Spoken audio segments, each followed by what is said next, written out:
The Fable of Old Mother West Wind, written by Thornton Burgess, narrated by Geoffrey Giuliano and Company.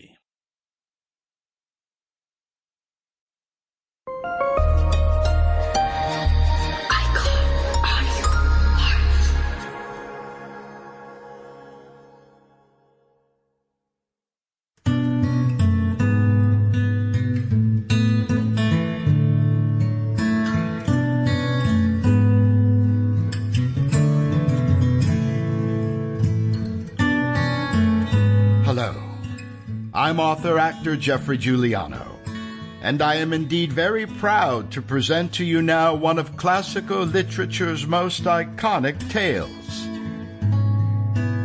From the world's greatest writers throughout history come the most thought-provoking, meaningful, and touching stories of the human spirit. So welcome to a world of artful storytelling from the masters of their craft.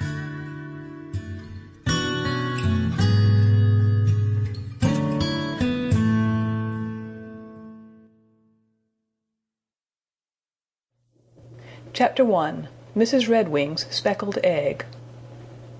Old Mother West Wind came down from the purple hills in the golden light of the early morning. Over her shoulders was slung a bag, a great big bag, and in the bag were all of Old Mother West Wind's children, the Merry Little Breezes. Old Mother West Wind came down from the purple hills to the green meadows, and as she walked she crooned a song. Ships upon the ocean wait, I must hurry, hurry on. Mills are idle if I'm late, I must hurry, hurry on. When she reached the green meadows, Old Mother West Wind opened her bag, turned it upside down, and shook it. Out tumbled all the Merry Little Breezes, and began to spin round and round for very joy. For you see they were to lay in the green meadows all day long, until Old Mother West Wind should come back at night and take them all to their home behind the purple hills. First they raced over to see Johnny Chuck. They found Johnny Chuck sitting just outside his door eating his breakfast. One, for very mischief, snatched right out of Johnny Chuck's mouth the green leaf of corn he was eating, and ran away with it. Another playfully pulled his whiskers, while a third rumpled up his hair. Johnny Chuck pretended to be very cross indeed, but really he didn't mind a bit, for Johnny Chuck loved the Merry Little Breezes and played with them every day. And if they teased Johnny Chuck, they were good to him too. When they saw Farmer Brown coming across the Green Meadows with a gun, one of them would dance over to Johnny Chuck and whisper to him that Farmer Brown was coming, and then Johnny Chuck would hide away, deep down in his snug little house underground, and Farmer Brown would wonder and wonder why it was that he never could get near enough to shoot Johnny Chuck. But he never could. When the Merry Little Breezes left Johnny Chuck, they raced across the Green Meadows to the Smiling Pool to say good morning to Grandfather Frog, who sat on a big lily pad watching for green flies for breakfast. "Chug-a-rum," said Grandfather Frog, which was his way of saying good morning.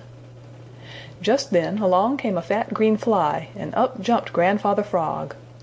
When he sat down again on the lily pad, the fat green fly was nowhere to be seen, but Grandfather Frog looked very well satisfied indeed as he contentedly rubbed his white waistcoat with one hand. "What is the news, Grandfather Frog?" cried the Merry Little Breezes.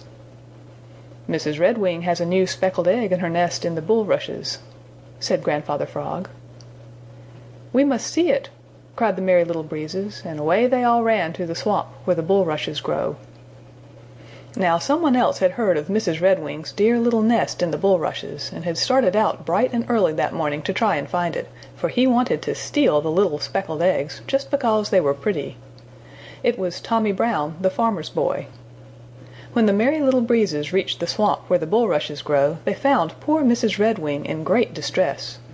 She was afraid that Tommy Brown would find her dear little nest, for he was very near it, and his eyes were very sharp. "Oh," cried the Merry Little Breezes, "we must help Mrs. Redwing save her pretty speckled eggs from bad Tommy Brown." So one of the Merry Little Breezes whisked Tommy Brown's old straw hat off his head over into the Green Meadows. Of course Tommy ran after it. Just as he stooped to pick it up, another little breeze ran away. Sample complete. Ready to continue?